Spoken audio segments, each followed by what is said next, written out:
கரு உண்டாயிடுச்சு. அந்த உருவான கருவ நம்ம பாதுகாப்பா வச்சுக்கணும் அப்படின்னா, அதுக்கு ஒரு நாயகி இருக்கா. அது யாருங்க அப்படின்னா, கற்பரக்ஷாம்பிகை அப்படிங்கிற அந்த நாயகி. அவங்க எங்க இருக்காங்க? அவங்களும் அந்த கும்பகோணம் சைட்லயே தான் இருக்காங்க.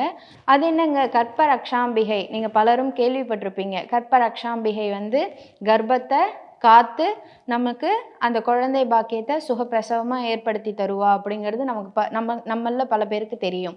ஏன் அந்த பேர் அந்த அம்பாளுக்கு வந்தது அப்படின்னா, வேதிகை அப்படிங்கிற ஒரு பெண்ணோட கர்ப்பத்தை பாதுகாத்து வச்சதுனால தான் கற்பரக்ஷாம்பிகை அப்படிங்கிற அந்த பேர் அந்த அம்பாளுக்கு கிடைச்சிது. இந்த அம்மன் வந்து அம்பிகைக்காக முல்லைவனநாதர்கிட்ட சொல்லி அந்த கருவை ஒரு பானைக்குள்ளே போட்டு பத்திரமா பாதுகாத்து வச்சு அந்த குழந்தை கரெக்டாக அந்த பிறந்தோனதுக்கப்புறம் இந்த ஊர்கால முனிவருக்கும் வேதிகைக்கும் பிறந்த குழந்தை இது அப்படின்னு சொல்லிட்டு அந்த கருவை பத்திரமா பாதுகாத்ததுனால தான் கரு காத்த நாயகி அப்படிங்கிற அந்த பேர் அந்த அம்பாளுக்கு வந்தது.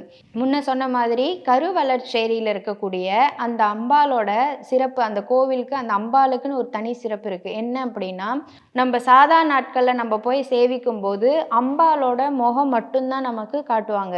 அப்போ எப்போங்க அம்பாலோட முழு தரிசனம் நமக்கு கிடைக்கணும்னா எப்போ போய் நம்ம சேவிக்கலாம் அப்படின்னா, சிவராத்திரிகள்லையும் நவராத்திரி அந்த 9 நாட்களில் மட்டும்தான் அம்பாலோட முழு தரிசனம், அது பாத தரிசனம் வரைக்குமே கிடைக்கும். முடிஞ்சவங்க அந்த நாட்களில் போய் அம்பாலை சேவிக்கிறது ரொம்ப விசேஷம்.